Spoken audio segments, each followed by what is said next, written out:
공무만 접수하겠다는 거 아닙니까? 아니 이렇게까지 돼? 야야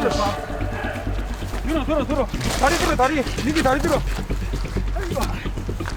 다리 들어 아니 공무 접수하는 게 이게 들고 와 접수만 하고 가겠다는데. 전천막은 3월 14일 울산에서 동구 주민들과 현대중공업 원화청 노동자들이 함께 설치했습니다. 현대중공업은 지난 50년 동안 동구 지역을 먹여 살렸다고 얘기합니다. 하지만 그 속을 들여다보면 50년 동안 지역 주민들의 건강권을 해치면서 지역 주민들을 죽이면서 50년을 그렇게 버텨왔습니다. 아니 우리가 공문도 접수 못합니까? 공문 접수하러 갑시다. 아니 지금 당장 내가 만나겠다는 것도 아니고 공문 접수하겠다는 거 아닙니까? 접수.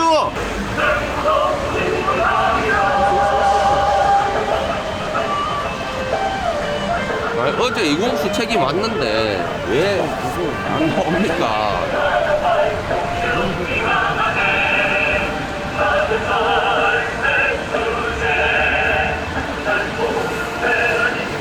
하지 않겠습니까? 본인이 책임진다 했는데 이거만 책임졌습니까 이때까지? 법원이 불법 파견이라고 판결을 내렸지만 왜 다시 항소를 하는지, 동구 지역의 경제는 어떻게 할 것인지 HD현대 본사 진짜사장 정기선에게 우리는 물을 것입니다. 안녕하세요. 2023년도에 하청 노동자들 임금이 7% 이상 인상되었다고 합니다. 제가 알고 있는 거랑 너무 다릅니다. 기본 임금이 높아져서 그렇게 임금이 높아진 게 아닙니다. 한국조선산업이 다시 호황에 접어들면서 일거리가 많아졌습니다. 인력이 부족하기 때문에 남아있는 하청 노동자들은 쇠가 빠지게 일해서 연장 특근 일요일날 쉬지 못하고 그렇게 출근해서 임금이 올라간 겁니다. 하청 노동자들의 임금 인상을 억제하기 위해 저임금 이주 노동자로 채웠습니다. 지금 조선산업에 투입된 이주 노동자들 중에 울산 동구에만 약 6,500명이 들어와 있습니다. 이 노동자들 국제 취업 사기 당하고 왔습니다. 동국에서는 GNI 70, GNI 80으로 근로계약을 합니다. 송출업체를 통해서 그렇게 계약한 노동자들이 한국으로 와서 현대중공업 조선소에 와서 다시 계약서를 씁니다. 최저임금에 준하는 포괄임금 계약서를 다시 씁니다. 그런데 이 노동자들이 돌아갈 수 없는 이유는 본국에서 한국으로 넘어올 때 한국 돈으로 1,200에서 1,500만 원 정도 송출업체에 지불하고 넘어온다고 합니다. 베트남이나 방글라데시 그 노동자들은 한국 돈으로 1,200, 1,500이면 그 나라에서 피부적으로 느끼는 거는 한국에서 1억 5천 정도의 금액입니다. 그 돈을 보증을 쓰고 빌리고 그렇게 해서 왔기 때문에 다시 돌아갈 수가 없는 겁니다. 그런 노동자들에게 이제는 바깥에 기숙사가 아닌 공장 안에 기숙사를 만들고 있습니다. 한 방에 6명을 집어넣습니다. 화장실 하나를 쓰기 위해서는 6명이 줄을 서야 됩니다. 사람입니까? 현대중공업이 요구하는 고품질 선박을 만들어내라라고 합니다. 그런데 그 노동자들의 처우는 어떻습니까? 최저임금입니다. 체불임금입니다.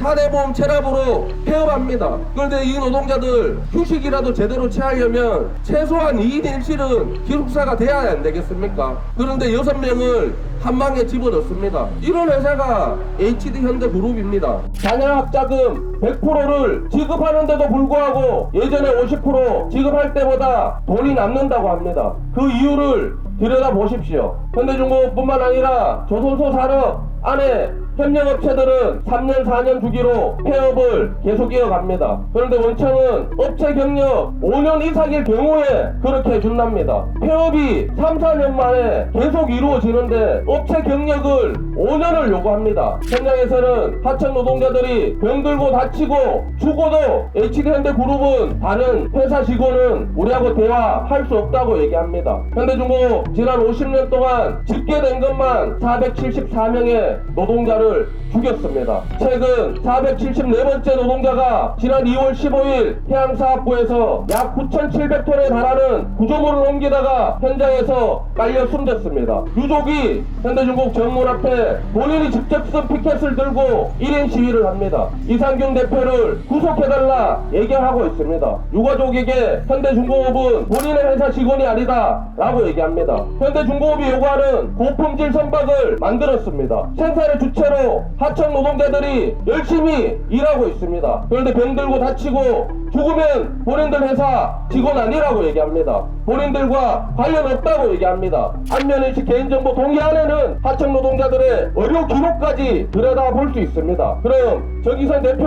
이사가 얘기했던 바이오 생명공학에 아무런 관련 없다는 하청 노동자들의 생체 개인정보뿐만 아니라 그 가족들 그들의 의료 기록까지 들여다보라. 그것을 제3자 동의하라고 합니다. 거부할 수 있다고 합니다. 하지만 단서 조항에 불이익이 당할 수 있다는 그 단서 조항 때문에 다들 서명할 수밖에 없습니다. K조선 재소약이라고 얘기할 정도로 대한민국 조선산업은 초호황을 달리고 있습니다. 그럼 보통은 이렇게 생각합니다. 일거리가 많아졌으니까 상시 고용 인력을 늘리겠구나. 깎였던 임금 다시 회복할 수 있겠구나. 그런데 정권과 조선산업 대자본들은 상시 고용 인력을 늘리지 않고 초단기 계약 늘려서 다단계 하청 구조는 더 심화시켰습니다. 아니 공문 접수하는 것까지 왜 이렇게까지 막을 이유가 있습니까? 야, 건드리지 마, 건드리지 마. 왜 이럽니까? 가시죠, 가시죠. 땅이 사연이 아니 사연이고 뭐고 내가 지금 야, 공문만 접수하겠다는 거 아닙니까? 아니 이렇게까지 내 아이고. 들어. 다리 들어, 다리. 민기 다리 들어. 다리 들어. 아니 공문 접수하는 게 이게 들고 와, 들고 와. 접수만 하고 가겠다는데 딱 들어. 됐어. 들고 왔어.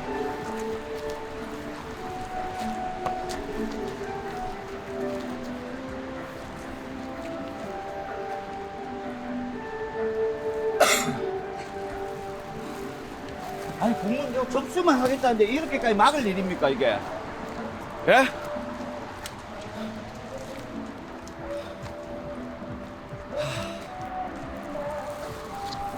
일로 들어오지 마세요. 카메라 이거 없었으면 얘네들이 때리지.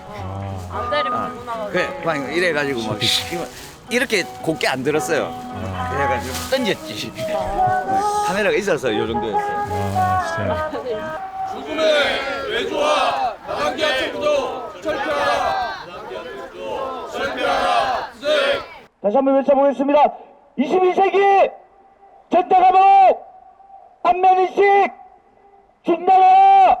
21세기 전자감옥 안면인식 중단하라. 안면인식 중단하라.